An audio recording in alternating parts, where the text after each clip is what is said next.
If politics wasn't an issue, would you prefer your life in China or your life in Taiwan? Oh, God, that's a good question. Why don't you settle down and have kids in Taiwan, and are you ready for that yet? I think Taiwanese people are a lot more normal. Hello everybody, welcome back to the channel. My name is Allan, this is my life in Taiwan, and welcome to Prozzie! Hi!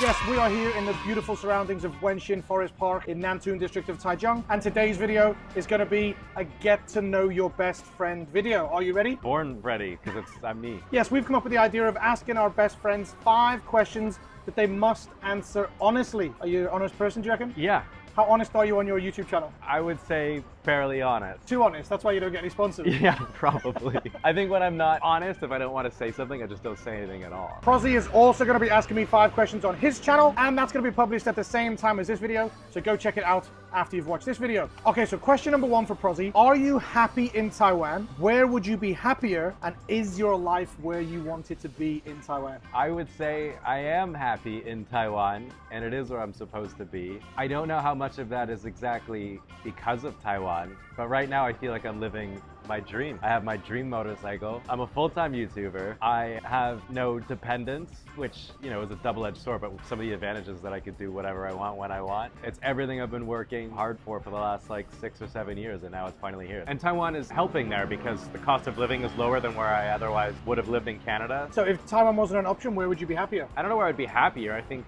I would be interested in living in Japan like everyone else. I visited California before. I really liked it there. So if I came across a whole bunch of money, I might consider there. Okay, so for question number 2, I'll need to give a little bit of a background story to Prozzie. You started out in China as a YouTuber alongside 2 million subscriber YouTubers now? I think so, yeah. C Milk and Winston. Are you jealous of C Milk and Winston's success? Could you have continued alongside their success? And why do you think you didn't? I am not even the least bit jealous of their success. I'm so happy for them. Yeah. I'm very proud of them. I think that's what makes a true friend, right? Okay. If there's jealousy there, it's kind of something gross about that. There's something about that that's just not quite right. I think that when your friends find success or when they find a piece of happiness or when something good happens to them, you should celebrate with them and be happy with them. And that's why you're my best mate. I said this in a previous video, like when things happen to me that are good, you genuinely celebrate with me and you're happy with me. There's never a piece of you that's kind of like, oh, that guy got something that I didn't. They're over there, you know, in the States, making money, making videos, and we still talk all the time, and I'm so happy for that. Do you think you could have continued along the success path with them to that level of success? I don't know, maybe. I just don't know if I was interested in that. Like I wasn't, you know, they wanted to go back to the West, and I wasn't sure if I was ready to go back to the West and live there. So I wanted to keep exploring this side of Asia and see what was going on in Taiwan. So I'm not sure if I would have joined in their success, but I'm happy where I am. Did they give you any advice on how to be a YouTuber in Taiwan? Did they give you any hints and tips on how to grow your channel? Yeah, I mean, they were super supportive. They were like, you're gonna go there and you're gonna kill it, you're gonna take over. I did it. I think a large part of their advice was obviously doing the comparing videos to China and Taiwan, that whole situation. Which do kill it. Which do very well as far as views are concerned, but sponsorships really don't like that. Okay, good answer for question number 2. Question number 3. Why don't you settle down and have kids in Taiwan, and are you ready for that yet? I just filmed a whole video on that on my channel. Go check it out.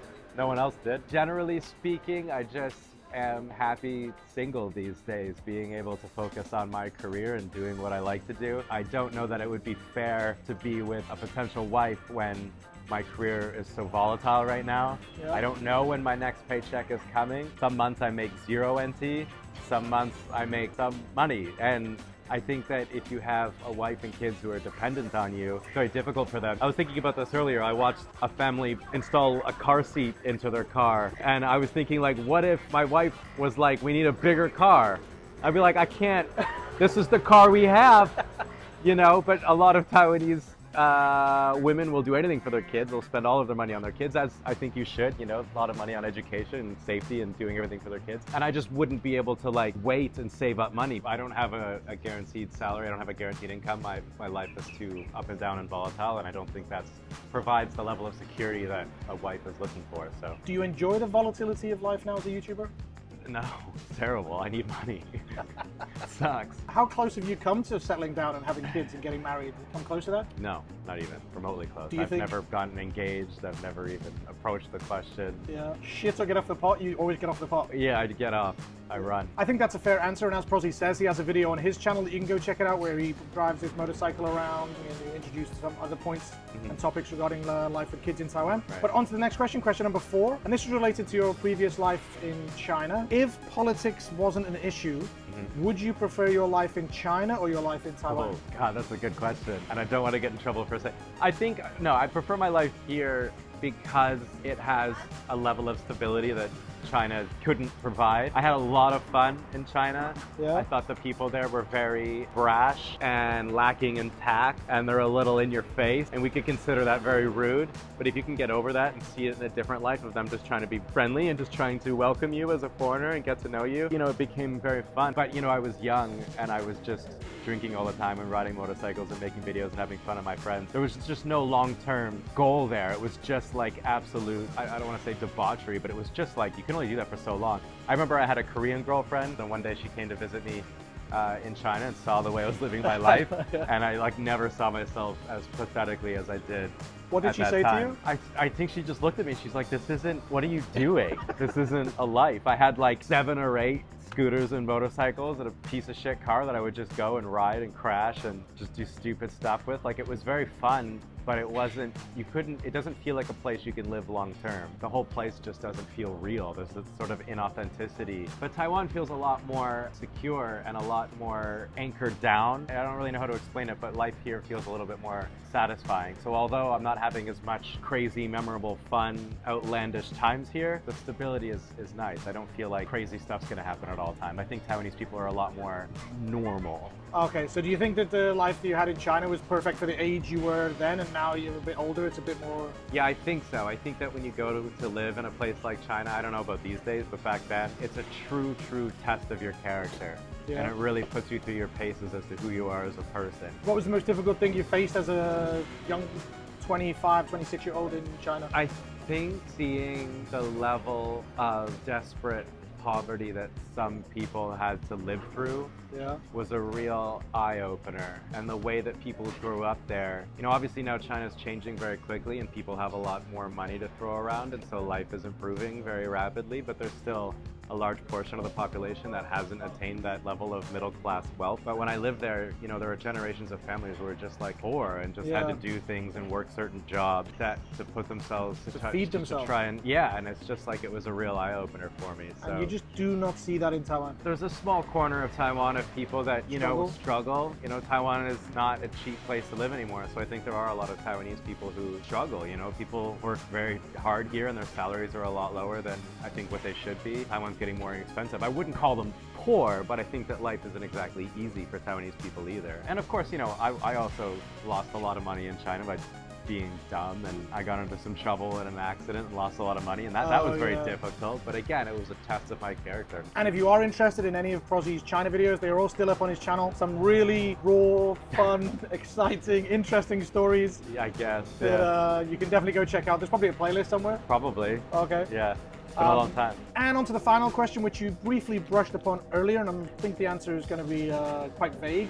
But what's your 5-year plan? My 5-year plan. One thing I really admire about you is your Chinese over the last 3 years has improved so much with your vocabulary, all these new words you learn. You taught yourself how to read a lot of new characters, and I think that deserves a lot of praise and admiration because it's not easy. Reading Chinese is unbelievably difficult, and so I think I would like to join you in that learning experience and improve my Chinese, because my Chinese has been very stagnant over the last couple of years because I don't speak it often. I think open myself up to speaking Chinese more would be better, and then to maybe collaborate more and grow my channel, because I think that my channel has also grown at a very slow pace over the course of a few years, which I'm fine with. I just want to make videos that I like to make and just be comfortable with what I'm doing. But at the same time, I have to step out of my comfort zone and grow my channel because it's my job now, it's my career now, and so I have to rely on it for money. I've been telling you for the past year, 2 years, you have to collaborate. That's why my channel is the size that it is compared to the other foreign YouTubers, is that I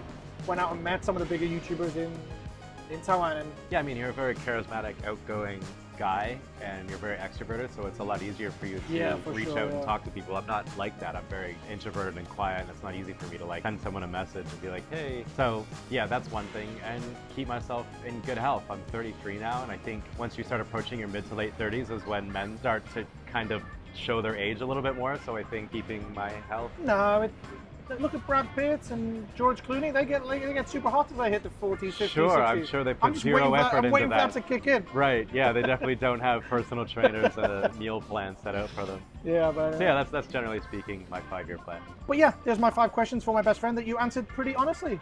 Thanks, try my best. As I mentioned at the start of the video, Prozzie is now going to be asking me 5 questions that I'll be answering as honestly as possible. And that's just been published on Prozzie channel, so go check it out right now. And of course, if you haven't subscribed to Prozzie's channel after all these years of being subscribed to me, what are you doing? Go subscribe. He has some really interesting views and opinions on life in Taiwan. You know, I'm also very sick of you guys recognizing him in the streets and asking me to help you take a photo of him.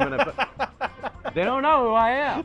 I'm on so many videos. Let's make Prozzie great again. Yeah, put me in front of the camera. Go subscribe to Prozzie, and of course check out our Instagrams, Life in Taiwan 2017. Prozzie_SR. We have a podcast. Did you mention that? We have a podcast where this video is actually being filmed, and the unedited version is available at the link in the description down below. But yeah, I think it's time to say goodbye, so thanks to Prozzie for being here. Thanks for having me. As always, I'll see you next time in My Life in Taiwan. Peace. Bye-bye. Bye.